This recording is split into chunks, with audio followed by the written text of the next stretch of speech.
everyone, and welcome to CSEL Conversations, a series of conversations on the art and science of implementing SEL in context in our families and communities and schools. We bring to you experts from around the world to talk about this. Today we have with us Meena Srinivasan. She's a South Asian American edupreneur with deep expertise in SEL and mindfulness in education. She's the founding executive director of Transformative Education Leadership, or TEL, a compassion-centered innovative program for education leaders who are called to integrate mindfulness-based SEL and ethical learning into schools and school systems. She's also the creator of SEL Every Day online courses and author of Teach, Breathe, Learn and SEL Every Day, integrating SEL with instruction in secondary classrooms. Meena, it is wonderful to host you today on CSEL Conversations. And I'd like to begin our conversation today by referring to an anecdote that you mentioned in your book, Teach, Breathe, Learn. Very specific 3 minutes in the girls' bathroom where you as the teacher overheard your students complaining about your mood in the previous classroom. You talk about how this was the moment you realized that your emotional state as the teacher was being transmitted to students, no matter what lesson you were teaching. I'd love for you to talk a little bit about this. Sure. Well, that was many years ago, but a defining moment for me, and really recognizing that, Parker Palmer talks about how we teach who we are, and our emotional state creates the container for the classroom. And so, my path to this work around social and emotional learning and mindfulness and education was really seeing the transformation within myself when I prioritized emotional intelligence and developed a consistent mindfulness practice in my own life. And witnessing that transformation within me and seeing how beneficial it was, how could I not share that with my students? And, our state as educators really determines the weather in the classroom. And so I have a friend of mine, Chris McKenna, who I think once said that the most effective intervention in a classroom is a teacher's ability to regulate themselves, to engage in that emotional self-regulation. And so defining moment, important moment, and just realizing that it was who I am over the content that is ultimately being experienced by my students. And we know that now with the science around mirror neurons, right? That our emotional states are literally felt and experienced by those who are in our presence. Yes, that's beautiful. And also goes to speak about how, I've been a teacher as well, but I was never trained to manage my own stress or cultivate joy in the classroom. I was trained on a range of other things to do in the classroom, but not this. And you talk a lot about what a relationship-centered classroom looks like. Would you talk a bit about that? Sure. So I think the first thing I want to emphasize when we're talking about a relationship-centered classroom is that it's community over content. And that's hard for educators to hear when you have so much to get through. I mean, particularly in our current, pandemic context, with students, not in school, learning virtually, whatever context that you might be in. And I want to emphasize it's not community in lieu of content. It's that you have to prioritize that community building right from the start to ultimately create the conditions for learning. And in my second book, SEL Every Day, I developed sort of this building your SEL house analogy with my colleague, James Gallagher. And the blueprint and foundation for building your SEL house is literally creating the conditions for learning through, the community, the relationships, and the environment that you're establishing. So right at the start of the year, really taking that time out to create a sense of connection amongst your students. Let them know a little bit about who you are. In my book, I talk about the strategy of skillful self-disclosure, right? Knowing what to share, when, and why that's important. So your students know that you're a human and that you also take the time. When I was in the classroom, I used to actually have all of my students write me a letter about themselves. And I had written a letter to them modeling, where I grew up, where I went to college, what some of my favorite things to do are, what some of my learning challenges are, all these things. And then each student, and, I was in secondary, so sometimes I'd get 100 letters back. Took a lot of time at the start of the year, but I wrote a personal letter back to each student reflecting, on what they shared that resonated with me. And that was so critical in establishing those relationships at the start of the school year. And the time invested up front really paid off throughout the year because there was a sense of like mutual respect and connection. And it was a game changer for me to really take that time at the start of the school year to share a little bit about who I am, but to really understand who my students are. That's beautiful. And it reminds me of the time that I was teaching in California, and my instructional coach gave me this advice, particularly with students I was having difficulty connecting with. He said, give 2 minutes of your time every day for 2 weeks and just talk to them, smile at them, talk about how your day was, talk about something you did over the weekend. 2 minutes of positive interaction for 2 weeks. And over time, when I did implement that, I found that it created a relationship that was not just limited to the classroom between me and these specific students. And like you pointed out, I think made explicit the humanity that teachers and students both share.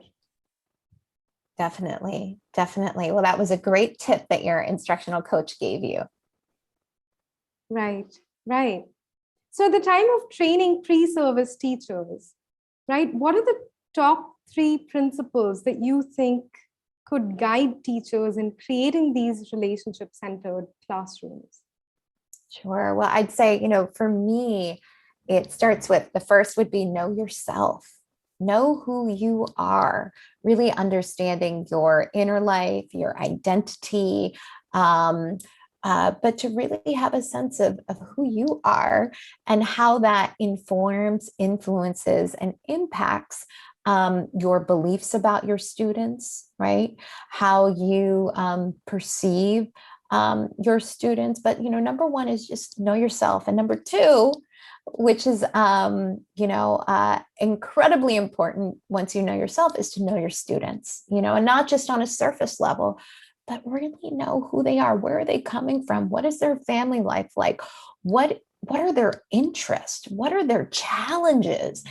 If you don't know who your students are, how can you effectively teach them?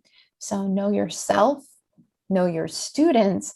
And know your students, part of that too is also understanding your context, right? Context is everything. We think about implementation of social and emotional learning. We absolutely have to understand the context. There was a period in time, not anymore, in most places, hopefully, where you just plug in, one of these evidence-based social and emotional learning programs.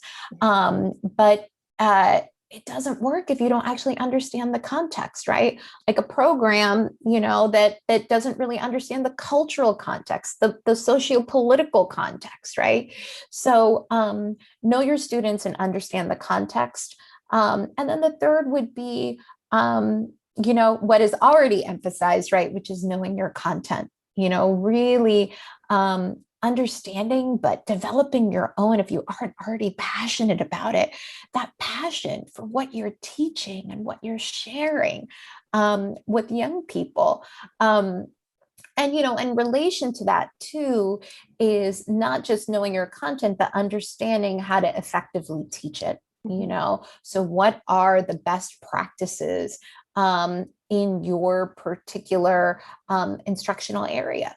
What are the best practices, and really finding ways to make what you're offering relevant and engaging.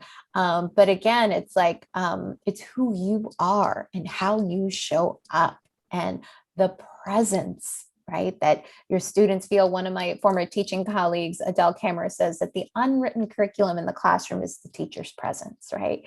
That's the foundation. And then from that, really knowing who you are, who your students are, their context, and then really understanding how to effectively teach your content for the students that you are working with. That's so beautiful, the three principles and how you've even prioritized them. And I love that knowing yourself comes first in that priority list. And again, it sort of, reminds me that this is not true just for teachers who are teaching an SEL curriculum. This is true for a math teacher or a science teacher as well. Definitely. I actually wasn't thinking about a teacher teaching, an SEL curriculum. I was really thinking about a teacher, across content, any content area.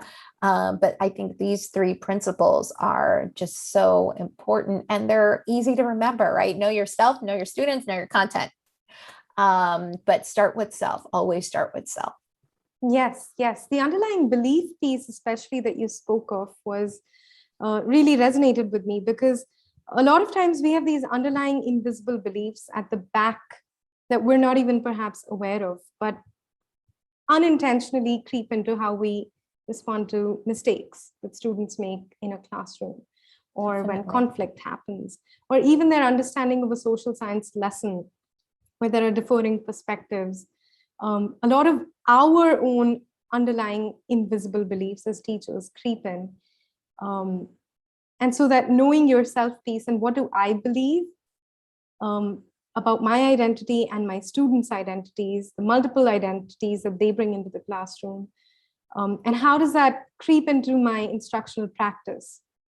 Definitely. That's a question that I often, start there with teachers. It's just, even when you're doing your lesson design, what are my beliefs about my students, and how are those beliefs helping or hindering my instruction, or the design of this lesson? But to really unpack that, and that's where prioritizing our own emotional intelligence and our inner work is so important, right? Because the inner work makes the invisible beliefs visible to us, the unconscious conscious. So we're more aware of how our what's happening internally for us, because there's an interplay, right? The inner and the outer, inform each other. And so it's critical that we're aware of what's happening internally and what those beliefs are and how those beliefs are impacting or driving our instruction. Yes. In your experience, what are some myths about enhancing teacher SEL that you'd like to dispel? Oh, I love this. I have a few. The first is that dispelling the false dichotomy between SEL and academics. There is this sense that social and emotional learning is over here, academic instruction is over there. And that couldn't be further from the truth, right? Because social emotional learning for me is good pedagogy. Learning is a social and emotional act. If we look at, some of the research of Mary Helen Immordino Yang, she talks a lot about this, how our emotions come into play, from a neuroscience perspective to how we learn. So learning is a social and emotional act, and we absolutely have to dispel this dichotomy out there that, social emotional learning is over here and academic instruction is over there. And in fact, more and more research is really showing us, particularly among adolescents, that integrating social emotional learning with instruction, teaching with SEL in mind, is the most effective way to implement social and emotional learning in a secondary context. And I'd say that with young people, we definitely need to do the explicit instruction around social and emotional learning and give them, the tools to really develop the skills and competencies around SEL. But at the same time, that has to be reinforced in our academic instruction. And so I am a firm believer, proponent, advocate that good teaching absolutely has to prioritize SEL.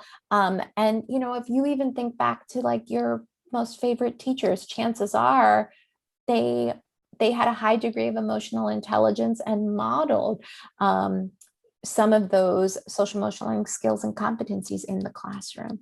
So that would be the first myth, is dispel that false dichotomy between SEL and academics.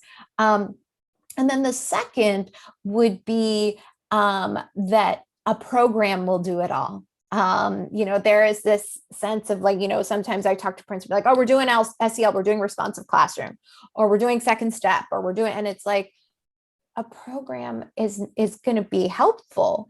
But a systemic approach to social emotional learning implementation, a program is just one piece, right?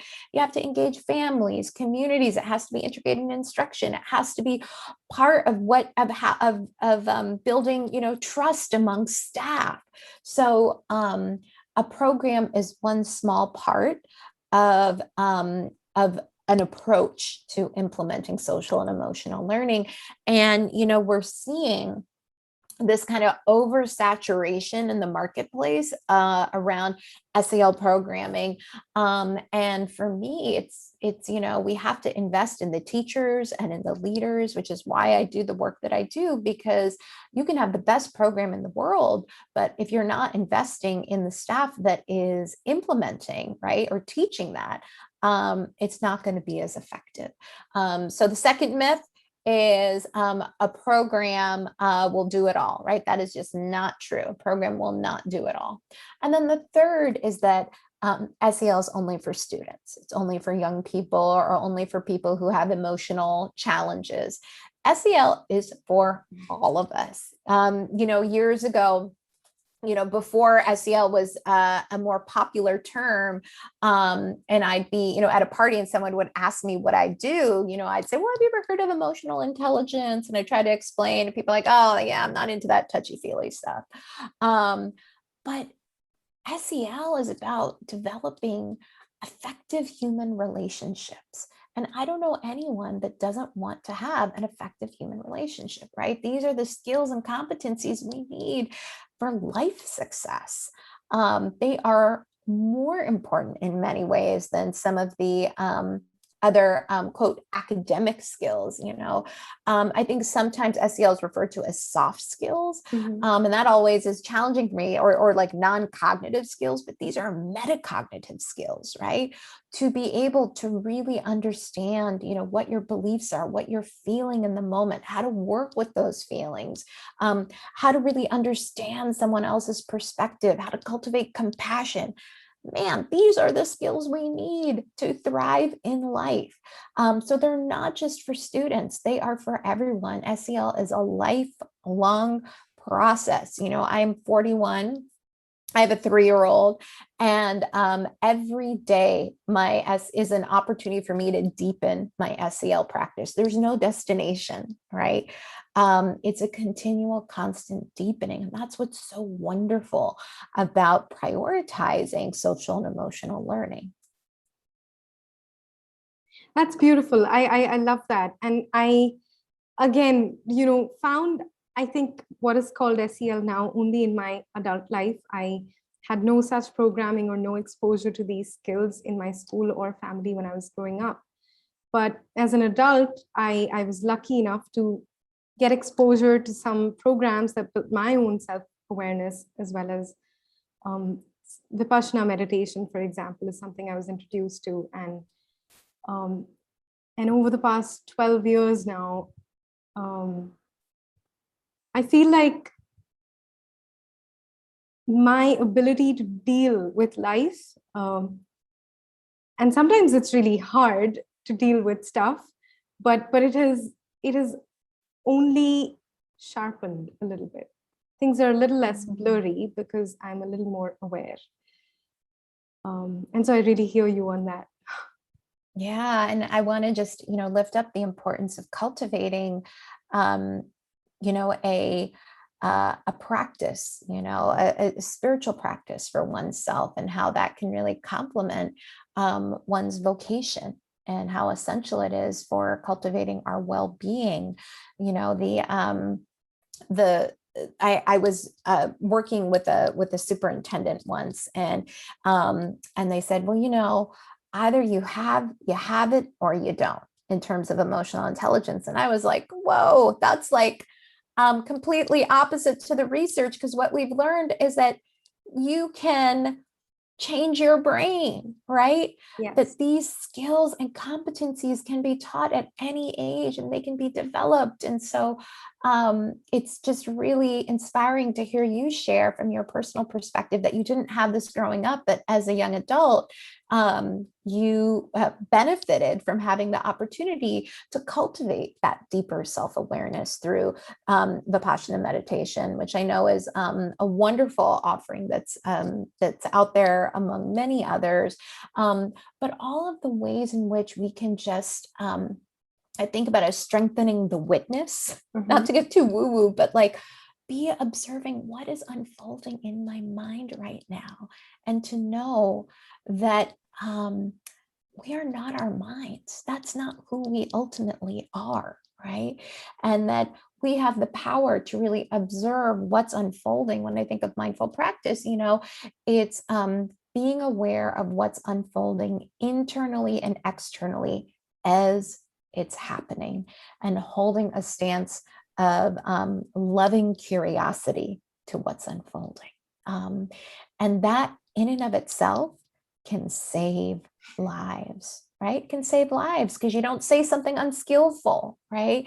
You don't cause harm in a way that you might if you're not really aware of, this is what I'm feeling right now. Why might I be feeling that? Let me take a breath. Let me try and look at this from someone else's perspective. So I just wanted to lift that up, Rinda, and I'm glad that you shared that. And loving curiosity, particularly when you see it as opposed to the shame that's usually attached to tough emotions. It's I think that's a beautiful perspective of being witness to. Totally. And I just also wanted to say, it's really important to not label emotions as good or bad, right? Anyone gets to feel anything at any time. And that is something that I continuously say in our family, that we get to feel anything at any time, and that's okay. One of my teachers was the victim of a racist attack. He went to his teacher, and his teacher said to him, his spiritual teacher said, "You have every right to be angry, and you have no right not to work with your anger." And so part of social emotional learning is having agency, feeling like, hey, I have agency. I have the power to look at what's unfolding in my mind and to work skillfully with it. I have the power to make a choice in this moment. So social and emotional learning, that particularly when we are really creating opportunities for students to have agency, to feel empowered, like I have a choice in this moment. Hey, that's an unhelpful thought. How can I redirect it? How can I think something else in its place? We have the power to transform our lives for the better. And I think that's why I'm so passionate about this work. I think it can save lives. I think it's, after our basic needs are met, this is the most important thing that we can be doing for ourselves and for young people. Yes, absolutely. And particularly in terms of belonging, I think the way you speak of SEL, right? It's transforming the relationship we have with ourselves first and foremost. And I think if we can learn to belong to ourselves, And that's something that I know that I'm working on, and I'm 30. And I wish I had learned when I was a child. I think that's really it. Like when we can belong to ourselves wholly and fully and accept everything that comes up. And like you said, work with it. I love that quote that you said, that you have no right not to work with your feelings. You have every right to feel what you're feeling, and you have no right not to work with them, what you're feeling. Yeah. That's like paraphrasing Thich Nhat Hanh, who is who's my teacher and one of my teacher's teacher, Yeah. That's beautiful. I think I'm going to remember that for a long time. Yeah. Okay, so last question, I guess, is, we've had moral science lectures and character education programs for decades in India, in the United States, and often these programs don't work because I believe they don't really build the skills for, like you said, metacognition. They build desirable answers for what is the right thing to do. Honesty is the best policy, or you should be kind all the time. These are nice things, desirable things we tell children, and children learn very quickly how to game a moral science lecture like this. And there's no real deep experience of what it means. What it means to be honest when there are, stakes, and what it means to be kind when you really don't want to be. And so I guess my question is that how can SEL teachers or anyone doing the work of SEL avoid the trap of falling into, the morally desirable thing to do and just teaching that? How can that be avoided? Well, I want to lift up something you said, which you said deep experience, right? When do we actually shift? It's when we have a felt experience of something, when we're in a particular situation where we have to make a choice. And the other thing I want to and I'll talk about that, I'll return to that, but I also want to mention, and I'm going to get the quote wrong from James Baldwin, but it's something along the lines of, children will always imitate us. They may not always listen to us, but they'll imitate us. So that goes back to, the beginning around like, hey, your presence, how you're showing up, what are you modeling, right? For both parents and all of us working with young people, what are we modeling? Because that's what students are going to take up. So, there have been, these character education programs. There's increasingly more work on bridging, character and social and emotional learning. And I think social emotional learning has really emphasized the importance of explicit instruction and practice. You have to practice these skills, right? And, you don't use it, you lose it. So you got to continuously practice. That's why the reinforcing of some of these skills, whether it's, for example, active listening, we can do it in, or perspective taking can be done in a humanities class or in a math class. We have to keep practicing and reinforcing these skills, and so it's really important that we get out of talking about values and actually living, practicing, modeling what we mean. So an activity I would do with my students at the start of the year, and now, I'm dating myself, but I've been out of the classroom for close to a decade now. Actually, it'll be 10 years, I think, since I left the classroom. And, then I worked as an administrator implementing social emotional learning systemically in a large urban district in the US. But we would basically come up with like our class values, but then we would discuss, well, what does that look like, sound like, and feel like in action? And that's where we need to go, is we need to get really clear on like, what does it look like? What does it sound like? What does it feel like? How does it show up? What does that mean in action? And then I would just say the other piece around that, since we've touched on mindfulness a little bit, and why I think a lot of evidence-based social emotional learning programs are starting to incorporate mindfulness more, is that instead of talking about your feelings, we're feeling our feelings. We're actually feeling them in our body and understanding how to work with them. So my son, who's 3, Kyla, she'll say, okay, Kyla, she'll say, Amma, I'm angry. I'm like, all right, Kyla, tell me more about that. Where do you feel the anger? What does it feel like? Where do you feel it in your body? What does it feel like? You know, should we try and take some breaths? And at his age, like he really is not developmentally at a place where he can self-regulate, but we'll co-regulate. All right, come to Amma. Let's do 3 breaths together. Amma's here. Okay, let's take a breath. Breathe out. Right? We have to not just talk about it. We have to do it. We have to practice. And you know, I'm just so grateful. I, like you, like, I wish I learned this stuff when I was growing up. Would have made my young adult life a lot smoother. But thankfully, you know, I had the opportunity to go on a bit of an inner journey, and really cultivate that part of myself before I you know, got married and had a child. And I'm so grateful for that, because I don't want to keep that cycle going of not being conscious, right? Ultimately, what we're talking about here, and why I'm so excited about the work that your organization is doing, is talking about a shift in consciousness. That's really what social and emotional learning is about. It's a shift in consciousness, but it starts with us, right? The individual in service of the collective consciousness. Yeah, so, you know, it's been wonderful to talk with you. If folks want to, you know, explore my work further, please go to my website. I do have some online courses available, and it's just been wonderful to be in conversation. I got to spend actually 5 years of my teaching career in India, and so it's wonderful to know that this conversation may be reaching some educators within India. That just makes my heart soar.